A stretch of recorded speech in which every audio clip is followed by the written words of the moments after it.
राज ठाकरेंनी केलेला आरोप खरा आहे असं राऊतांनी म्हटलंय। सिद्धिविनायक मंदिर दानचोरी प्रकरणावरून आता खासदार संजय राऊत यांनी सुद्धा आता प्रतिक्रिया दिलेली आहे। राज ठाकरे यांनी या संदर्भात काल गंभीर असे आरोप केलेले होते आणि त्याच पार्श्वभूमीवर आता पुन्हा एकदा उद्धव बाळासाहेब ठाकरे पक्षाचे खासदार संजय राऊतांनी या संदर्भात या आरोपांना दुजोरा दिला आहे।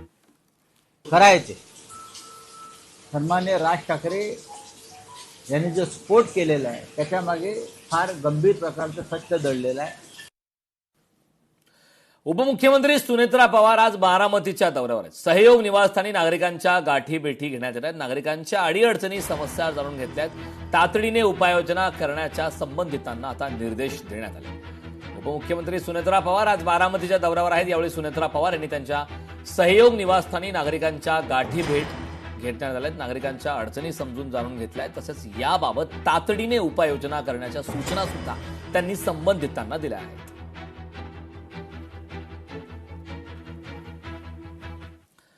शीना बोरा हत्याकांडातील कागदपत्रे सापडत नसल्याचं सीबीआयनं कोर्टासमोर कबूल केलंय। मुंबई सत्र न्यायालयाने या संदर्भात प्रतिज्ञापत्र दाखल करण्याचे आदेश दिलेत। वर्ष 2015च्या शीना बोरा हत्याकांडाच्या या खटल्यात सीबीआयने शनिवारी विशेष सीबीआय न्यायालयासमोर कबूल केलंय की तपास अधिकाऱ्याने विविध अधिकाऱ्यांना पाठवलेली प्राथमिक पत्रव्यवहाराची कागदपत्रे सध्या सापडत नाहीत। या गहाळ कागदपत्रांची दखल घेत विशेष न्यायाधीश जेपी दरेकर यांनी सीबीआयच्या मुख्य तपास अधिकाऱ्याला 5 ऑगस्टपर्यंत या विषयावर औपचारिक प्रतिज्ञापत्र दाखल करण्याचे निर्देश दिले।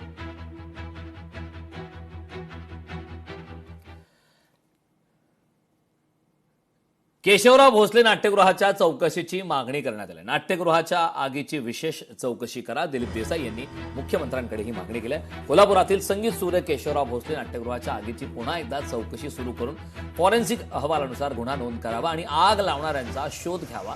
पोलीस सक्षम नसतील तर विशेष पथकं नियुक्त करावी अशी मागणी प्रजासत्ताक सामाजिक सेवा संस्थेचे अध्यक्ष दिलीप देसाई यांनी मुख्यमंत्री देवेंद्र फडणवीस यांच्याकडे ईमेलद्वारे केले। दरम्यान नाट्यगृहाच्या आगीला 2 वर्ष पूर्ण होत असतानाही अद्याप तपास होत नसल्याने देसाई यांनी मुख्यमंत्र्यांना ईमेल पाठवून ही मागणी केली।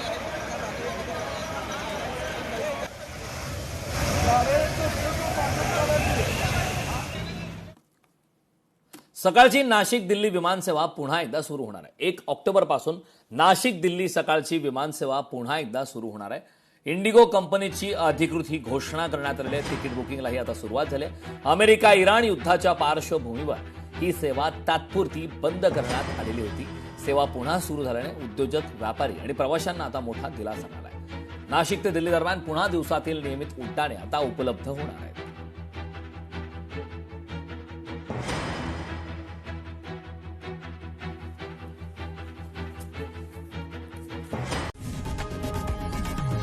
लोकशाही मराठी ऐका, पहा, जागरूक रहा।